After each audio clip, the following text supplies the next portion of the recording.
ഒരു ബിസിനസ്മാന് പ്രോഫിറ്റ് കൂട്ടാൻ രണ്ട് വഴികളാണുള്ളത്. ഒന്ന്, ബിസിനസ് പ്രോഫിറ്റ് റീഇൻവെസ്റ്റ് ചെയ്ത് പ്രോഫിറ്റ് കൂട്ടാം. രണ്ട്, ബിസിനസ് എക്സ്പെൻസസ് കട്ട് ഷോർട്ട് ചെയ്ത് നമുക്ക് പ്രോഫിറ്റ് കൂട്ടാം. ഈ എക്സ്പെൻസ് കൃത്യമായി മനസ്സിലാക്കി വരുന്ന കുറച്ച് വർഷങ്ങൾക്കുള്ളിൽ ഈ എക്സ്പെൻസ് പ്രോഫിറ്റ് ആക്കി മാറ്റുന്ന എക്സ്പീരിയൻസ് ആണ് നിങ്ങളുമായി ഷെയർ ചെയ്യുന്നത്. JPL സോളാറിന്റെ പുതിയൊരു വീഡിയോയിലേക്ക് എല്ലാവർക്കും സ്വാഗതം. ഇന്ന് ഞങ്ങൾ നിൽക്കുന്നത് കോട്ടയം ജില്ലയിലെ രാമപുരം എന്ന സ്ഥലത്തെ വാണിയപുര ഡെന്റൽ ക്ലിനിക്കിലാണ്. അപ്പോൾ ഈ സ്ഥാപനത്തിന്റെ ഓണറിനെ നമുക്ക് പരിചയപ്പെടാം. സാറിന്റെ എക്സ്പീരിയൻസ് നമുക്കൊന്ന് കേട്ടു നോക്കാം.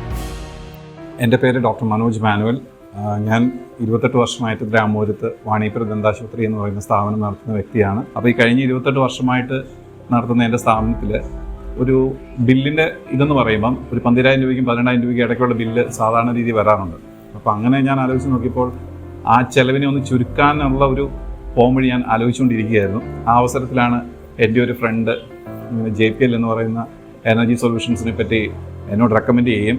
ഞാൻ അവരുടെ മാനേജ്മെൻറ്റുമായിട്ട് കോൺടാക്ട് ചെയ്യും. അങ്ങനെയാണ് ഞാൻ JPLുമായിട്ട് കോൺടാക്ട് ചെയ്യും. അവർ വളരെ സൗമ്യമായി എൻ്റെ അടുത്ത് വന്ന് ഇതിൻ്റെ പ്രോജക്റ്റ് റിപ്പോർട്ടുകളും എല്ലാം വളരെ വേഗത്തിൽ ആക്കി തന്നു. ദാ വന്നു ദേ പോയി എന്ന് പറയുന്നത് പോലെ വളരെ വേഗത്തിൽ അതിൻ്റെ പ്രോജക്റ്റ് റിപ്പോർട്ടുകളും എല്ലാം തന്നുകൊണ്ട് ചുരുങ്ങിയത് എനിക്ക് തോന്നുന്നത് എനിക്ക് കുറച്ച് ടെക്നിക്കൽ ഇഷ്യൂസ് ഉണ്ടായിരുന്നു. കാരണം ഇതിൻ്റെ പേരുകളൊന്നും എൻ്റെ പേരിലല്ലായിരുന്നു, ഈ ഇലക്ട്രിസിറ്റിയുടെ പേരുകളൊന്നും. അതെല്ലാം അവരത് കറക്റ്റ് ചെയ്ത് ഞാൻ പോലും ഓഫീസിൽ പോകണ്ട, ഞാനൊരു ഒട്ടും ബുദ്ധിമുട്ടാതെ ഞാൻ ഈ ഓഫീസിൽ പോകേണ്ട ആവശ്യം പോലും എനിക്ക് ഉണ്ടായില്ല, KSB പോകേണ്ട ആവശ്യം പോലും ഉണ്ടായില്ല.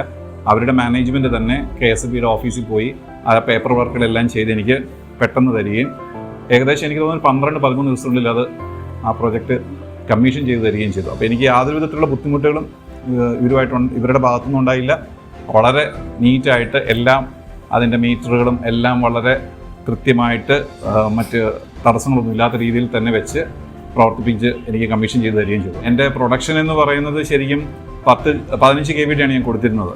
ഇപ്പോൾ എൻ്റെ ആദ്യത്തെ ബില്ല് വന്നപ്പോൾ പോലും എനിക്ക് ആകെ അതിനകത്ത് ബില്ലിൻ്റെ പേയ്മെൻറ്റ് എന്ന് പറയുന്നത് എൻ്റെ ഫിക്സഡ് എമൗണ്ട് മാത്രമേ വന്നിട്ടുള്ളൂ. കറണ്ടിൻ്റെ എനർജിയുടെ ഒരു ചാർജ് ബില്ല് എനിക്ക് കൊടുക്കേണ്ടതായിട്ട് വന്നിട്ടേ ഇല്ല. അപ്പോൾ ആ ഒരു രീതിയിൽ നോക്കുമ്പോൾ എനിക്കത് തികച്ചും ലാഭകരമാണ്. എനിക്കതിൻ്റെ പ്രോഫിറ്റ് വരും വർഷങ്ങളിലെ ഉപയോഗത്തിലൂടെ നേടിയെടുക്കാൻ സാധിക്കുന്നു തന്നെയാണ് ഞാൻ പ്രതീക്ഷിക്കുന്നത്. അതുകൊണ്ട് ഞാൻ വളരെയധികം സാറ്റിസ്ഫൈഡ് ആണ്. ഞാൻ ബാക്കിയുള്ളവർക്ക് വേണ്ടിയും JPL തീർച്ചയായിട്ടും ഞാൻ റെക്കമെൻഡ് ചെയ്യുന്നു.